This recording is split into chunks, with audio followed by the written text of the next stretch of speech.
Hey, what's up everybody? Hammerheart Metal Reviews here once again. Today we're doing a discography ranking and we are going to be talking about some death metal. I felt like I haven't done a death metal discography ranking in a while. And that's what I was in the mood for. And we're going to be talking about a very underappreciated and underrated Canadian death metal band, Necronomicon. So if you are unfamiliar with this band, I mean, there's a few bands out there with the name Necronomicon, but yes, I'm talking about the death metal band from Canada. Their early career would be more geared towards stuff like Morbid Angel and Nile, old school death metal with some unique folky, when I say folky, I don't mean like necessarily folky touches, but like the first album is Egyptian themed, the second album is Native American themed. So they add some uniqueness with the atmosphere on those first couple albums, but then over time they gradually shifted their style. They kind of morphed into more of like a symphonic blackened death metal band, similar to bands like Septic Flesh with some hints of like Belphegor, stuff like that. So they've kind of taken a different route over the course of their discography. I'll tell you which era of the band I like more. Hint, it's the early stuff. I think their first couple albums are absolutely amazing. So kind of spoiler alert for the ranking here, but I'm still going to go through all 6 of these albums and give you my thoughts on each one. I have seen this band live a couple of times. They put on a really good show. The one mainstay in the band is Rob the Witch. He's the main vocalist and songwriter for the band. He's been there since the beginning. Some other members have kind of come and gone. But yeah, so they've been around since like the mid-90s and they're still active to this day. Their first album was from 1999. Their most recent album was from 2019. And let's find out what order I am going to rank these in. So without further ado, let's just get into this. My least favorite album by them is their 4th album, which is from 2013, titled Rise of the Elder Ones. So this being their 4th album, kind of about halfway through their discography, they have got pretty comfortable in their style at this point, which really continued from the album that preceded this, which I obviously haven't talked about yet. It's bringing in some more of the symphonic elements into the blackened death metal style. They've still got some riffs that may be reminiscent of a band like Morbid Angel, but with a much more modern sound, bringing in some new influences as well.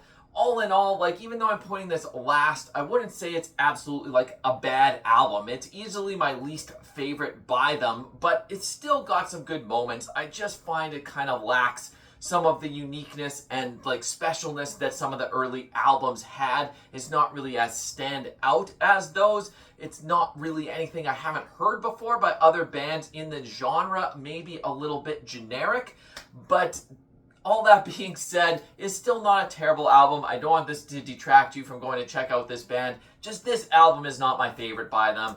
Still some decent songs like The Living God, Pharaoh of the Gods Part 2. The title track, Rise of the Elder Ones, is decent. So all in all, like, I'd probably give this album like 7 out of 10. It's not bad. It's just not something that I really go back to too often.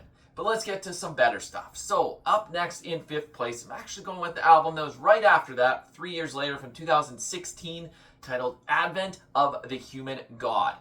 So they've even dialed up the symphonic elements even more on this album. They're just fully embracing this style now in their new, like, modern sound, if you will. I do find this one to be a bit of improvement over the previous album, but while I say that, it still doesn't quite hit the peaks of their early stuff. Another one that I don't really go back to listen to too often. Maybe it's just my personal taste. I prefer other albums by them. I prefer a different style. This is more like the symphonic elements of Dimmu Borgir meets a band like Behemoth, and it's just more of like maybe a mainstream or commercial approach compared to what they had done before. But once again, it's still a decent, still worth listening to. The title track here is pretty good. Unification of the Four Pillars is a standout song. So all in all, a little bit better than the last album I talked about, but we're still not quite into their best material. Let's move this along, keep it going. Up next in 4th, I'm going with their newest album, which is from 2019, titled Eunice. So, kind of similar to what I said about the last album, they've really got comfortable with their new style here. They haven't really shifted from album to album in this later stage of their career, but I do find that their sound is more developed at this point than maybe on the last couple albums. The orchestrations are written a little bit better. The sound is a little bit more mature. And yeah, kind of like what I said on the last one, you've got the elements of bands like Septic Flesh or Demu meeting Behemoth or Belphegor. Like, it's a hybrid of all those different kind of styles, but doing their own thing with it. I still much prefer the early albums to this, but this one isn't bad. I actually don't mind this album at all. Maybe not a standout, but the drumming here is a standout. Non-stop double kicks and blast beats. It just really hits you right in the face.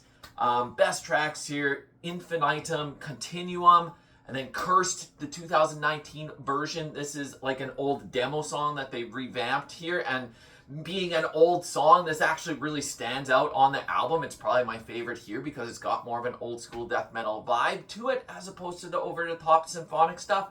But yeah, all in all, this one's still a pretty decent album. All right, now we're into the top three, and it's their first three albums. What order am I going to put them in, though? Let's find out. In third place, I'm going with their third album, which is from 2010, following a 7-year gap of not releasing any material. This album is The Return of the Witch, aptly titled because they had kind of taken a break, and then they returned with this album.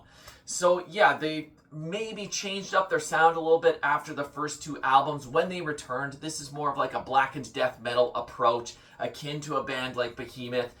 But like, they're even brought in the corpse paint at this point too, so it's really kind of following that trend, I guess you could say, that was kind of around in the late 2000s, early 2010s.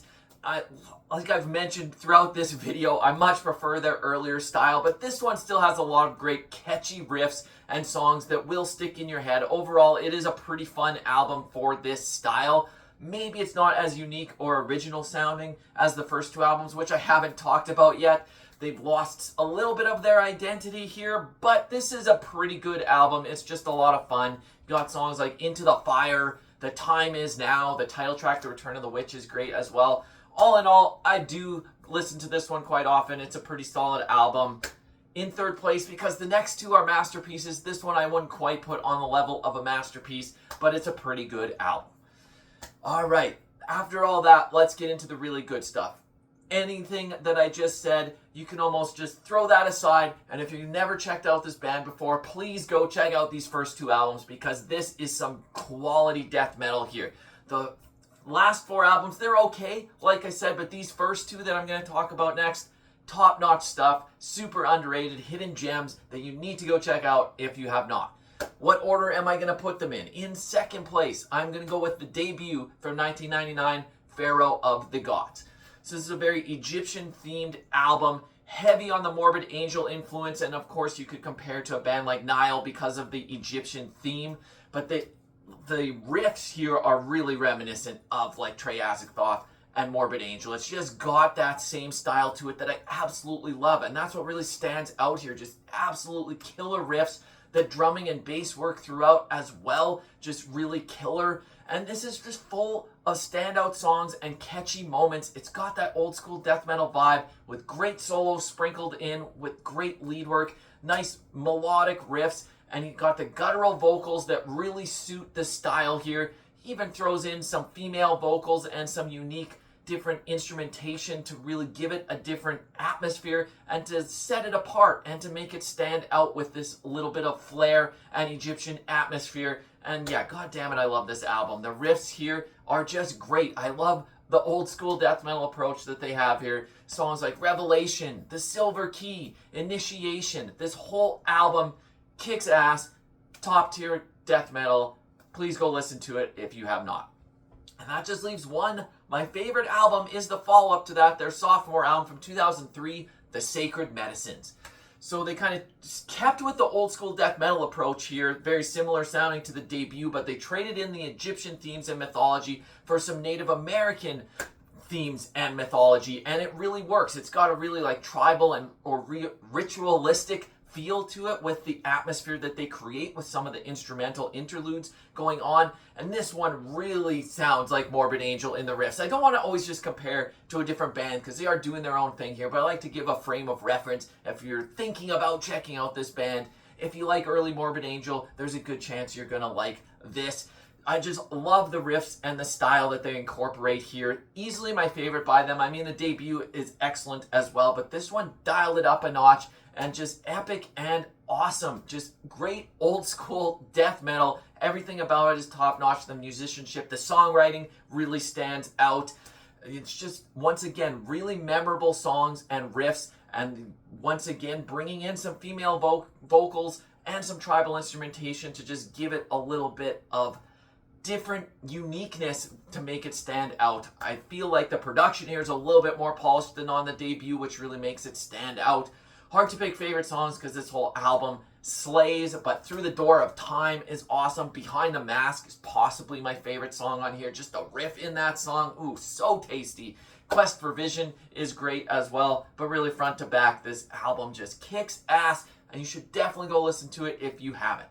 So these are just my thoughts and opinions as usual. Hopefully, if you haven't heard of this band before, you can go check out at least their first 2 albums. Go listen to the rest of their discography as well, make your own opinions, but definitely go check out those first 2. If you are familiar with the band, I'd love to get your opinions down below. Give me your ranking. Let me know what your favorites are. Do you prefer the more recent albums compared to the early stuff? Am I totally off here? I welcome all the comments. Like to get some conversations going, so put them down below. And until next time, Hammerheart Metal Reviews out.